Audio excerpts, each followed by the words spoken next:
facing the police every single day. We have breaking news about that deadly drug raid that we've been covering for weeks. And could face criminal charges for doing so. Investigative reporter Jeremy Rogalski has been tracking the trouble with this raid and has the very latest from police headquarters downtown. Jeremy.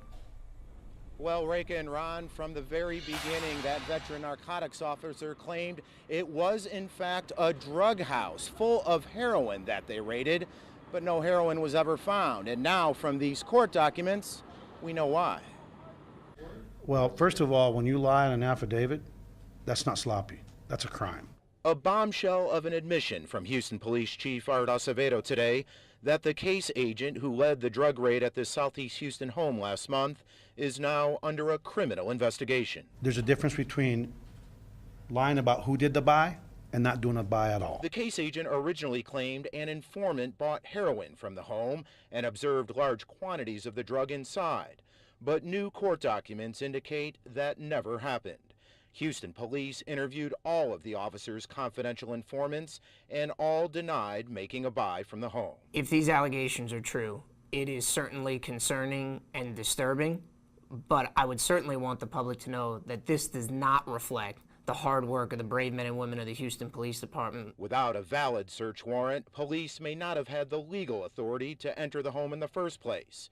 After they did, and after a shootout, 5 officers were hospitalized and homeowners Regina Nicholas and Dennis Tuttle were killed. I feel really badly for the Tuttle family because no matter what we find, there will always be a doubt. Now, despite the untruthful search warrant, both HPD and the Houston Police Officers Union maintain that the home was not targeted at random, that they were investigating an earlier 911 call about suspicious drug activity inside. Meantime, the Harris County District Attorney's Office pledges to present all evidence before Digging into this story for us and see everything KHOU 11 News Investigates has uncovered so far, go to KHOU.com or download our mobile app.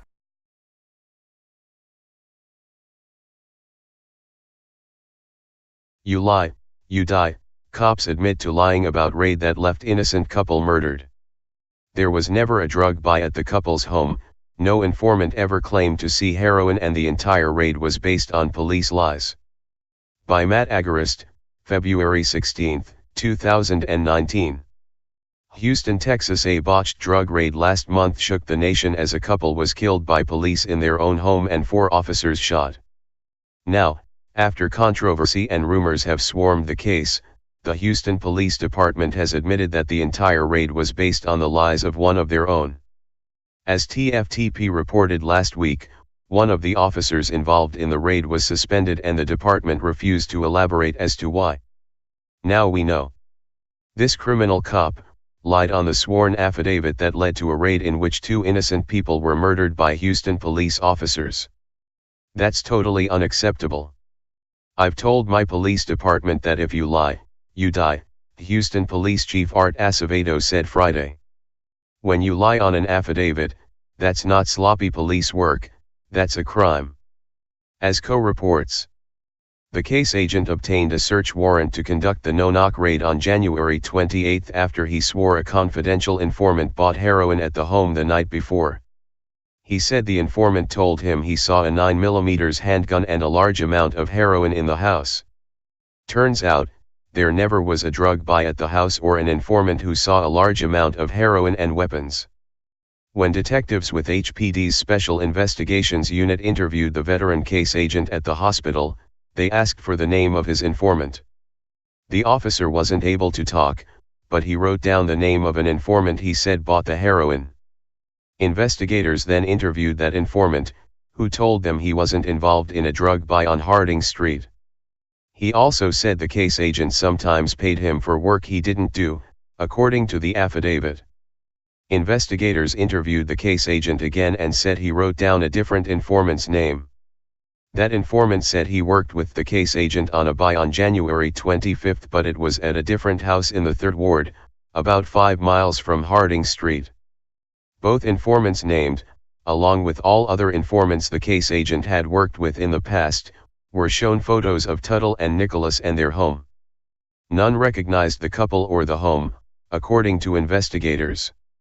As we reported last week, after this cop was suspended, professional instigator and champion of the police state, Houston Police Officers Union President Joe Gamaldi doubled down on his claims that his hero cops did nothing wrong and alleged that the suspension had something to do with the officers' injuries. The department made the decision to relieve the officer of duty while a thorough investigation continues, he said. Rumors will undoubtedly continue until the case agent is able to be interviewed.